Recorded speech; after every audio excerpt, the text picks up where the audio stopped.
Baik, saya ajak Anda lagi untuk berbincang bersama rekan saya di sini, pakar sosial media Mbak Rustika dari Indikator yang melihat memantau pergerakan sosial media menarik bagaimana netizen ikut menggembirakan pesta demokrasi. Kali ini kita berbicara mengenai kota-kota favorit para netizen, tanda kutip gitu ya Mbak ya.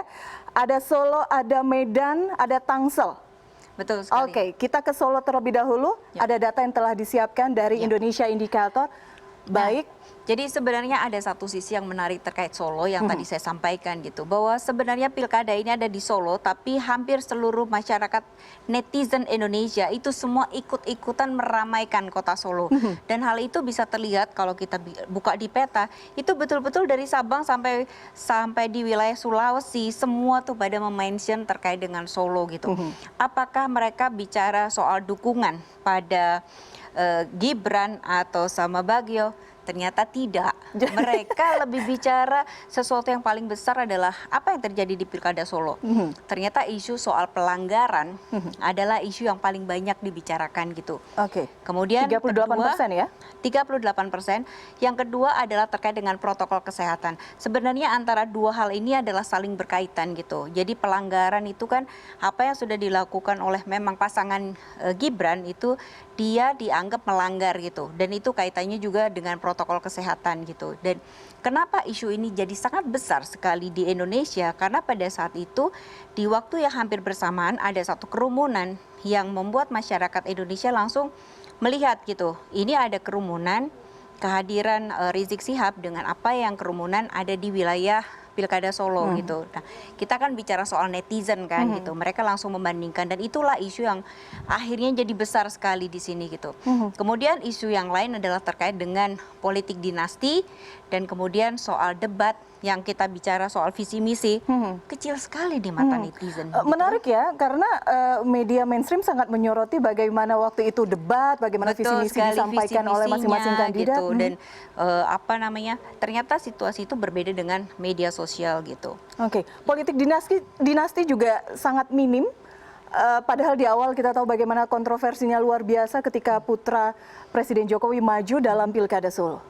Ya, karena ada sesuatu yang lebih kontroversial lagi gitu. Jadi apa yang menarik di media sosial adalah bad news is good news buat mereka gitu loh. Jadi sesuatu yang kontroversial itu akan pasti jauh lebih banyak direspons oleh netizen gitu. Jadi akhirnya politik dinasti kan kita bicara dalam karakter Twitter ya. Jadi kita harus melihat konteks Twitter itu berbeda dengan Facebook. Facebook itu dia relatif lebih organik. Orang kalau mau posting di Facebook dia sangat hati-hati. Kalau di Twitter, kenapa dia bisa rame? Satu, di Twitter itu bisa memiliki satu fasilitas pseudonym. Jadi akun-akun palsu itu bebas gitu kan. Dan justru kadang-kadang akun palsu itu banyak sekali followersnya gitu. Dan dipercaya gitu. Nah kedua adalah kalau di netizen Twitter itu dia ada fasilitas namanya trending topic. Nah, namanya netizen nih, senang banget kalau kita bisa yuk bareng-bareng yuk kita bikin trending topic. Nah, trending topic itulah yang kemudian seringkali dimasukkan oleh media mainstream sebagai sebuah isu besar. Itu sebabnya kenapa Twitter itu cukup responnya besar. Ketiga, ada satu hal yang tidak bisa kita nafikan adalah Twitter itu sangat dekat dengan politik. Dan polarisasi 2014 dan 2019 itu masih sangat terasa di Twitter gitu. Terakhir adalah ada fasilitas Twitter namanya retweet yang membuat orang itu nggak usah mikir kalau aku sepakat sama kamu aku langsung retweet gitu. Dan retweet bisa jadi buzzer, bisa juga jadi bukan buzzer tapi kita pendukung lah istilahnya seperti itu. Setidaknya pro begitu ya. Pro dan kita lihat gambarannya saat ini Pilkada Solo. Nah ini adalah social networknya bagaimana sih Pilkada Solo itu dibicarakan gitu dan kita melihat bahwa tadi saya bilang soal polarisasi kan bahwa polarisasi Pilpres itu masih kuat di sini dan di sini kita melihat bahwa 39,7% yang warna biru besar itu kan dia adalah terkait dari akun-akun yang dia merespon dikaitkan dengan Pak Jokowi dan Pilkada Solo gitu. Jadi di sini beberapa menceritakan tentang penyelenggaraan pilkada gitu ya. Sebaiknya pilkada dilakukan hanya di Medan atau Solo saja deh gitu. Nah ini adalah bagaimana mereka ramenya di sana gitu. Kemudian soal beberapa ya cerita-cerita tentang bagaimana Pilkada Solo dikaitkan dengan Pak Jokowi. Nah, di sini kita bisa melihat ada CNN.com yang cukup besar. Dia berada di antara dua kelompok. Jadi ada kelompok media, ini adalah kelompok pro kontra Jokowi, dan ini adalah kelompok dari aktivis. CNN Indonesia di sini, kenapa dia menarik? Karena apa informasinya disampaikan oleh CNN itu menarik perhatian dari dua sisi, baik dari kubu yang mereka bicara soal pilkada dan mereka yang bicara soal politik. Baik. Dan Berarti kemudian media mainstream masih menjadi salah satu acuan netizen ya? Jadi apa yang terjadi di Twitter itu biasanya di drive oleh media. Oke. Dan di sini kelihatan nih salah satu media yang membuat isu Pilkada Solo jadi rame, ada CNN Indonesia gitu. Dan Baik. itu adalah satu hal yang menarik itu. Nah, di sini adalah terkait dengan pro dan kontra Gibran, itu ada 27,44% gitu.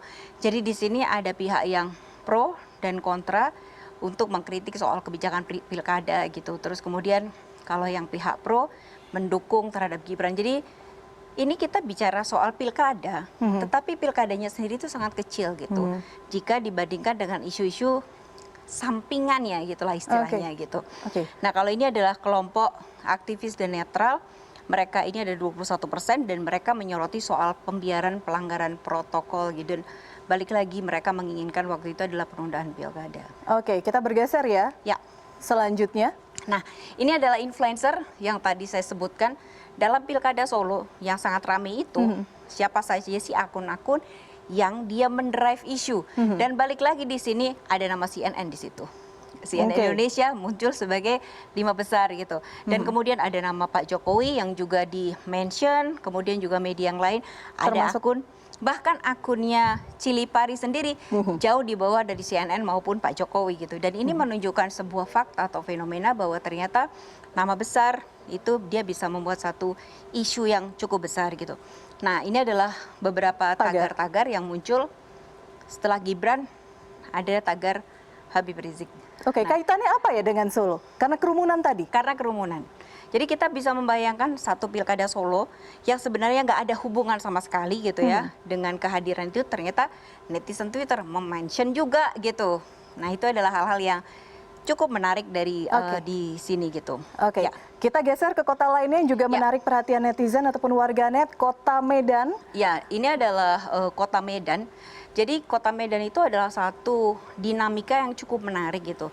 Di mana pada saat itu berbeda dengan di Solo yang dia direspon cukup besar gitu ya dari seluruh Indonesia.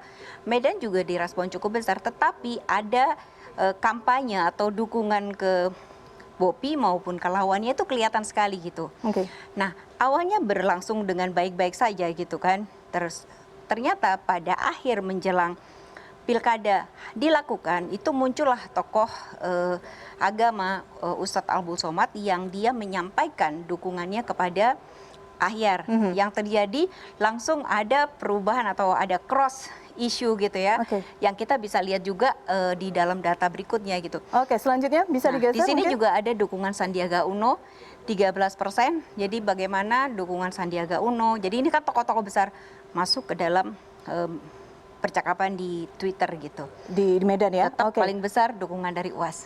Oke. Oke, ini slide terakhir apa yang kita Ya. bisa baca dari Pilkada Medan? Nah, ini kan kita bisa lihat. Ini yang biru tinggi itu adalah data terkait percakapan terkait dengan Pilkada Medan. Yang merah itu adalah membicarakan soal Bobi. Dan Oke. yang Awalnya tinggi ya di Oktober ya? betul sekali, dia tinggi, dia turun. Nah, sekarang dia karena ada munculnya beberapa tokoh-tokoh besar yang mendukung Ahyar, akhirnya yang terjadi di media sosial itu Ahyar dan Salman menjadi jauh lebih unggul. Balik lagi, media sosial dan Twitter kaitannya politik, dan kemudian kita harus lihat apakah itu voice atau noise, itu harus kita lebih cerdas melihatnya. Oke, lebih cerdas melihatnya. Mbak cerdas Rustika, melihatnya. terima kasih Baik. sudah sharing data bersama kami. Luar biasa bagaimana riuh lini masa, tidak hanya proses pencoblosan yang dicermati, tapi juga bagaimana sosial media, ingat jangan sampai terpancing hoax. Baik, spesial program Election 2020 masih akan kembali usai jeda dan tetaplah bersama kami.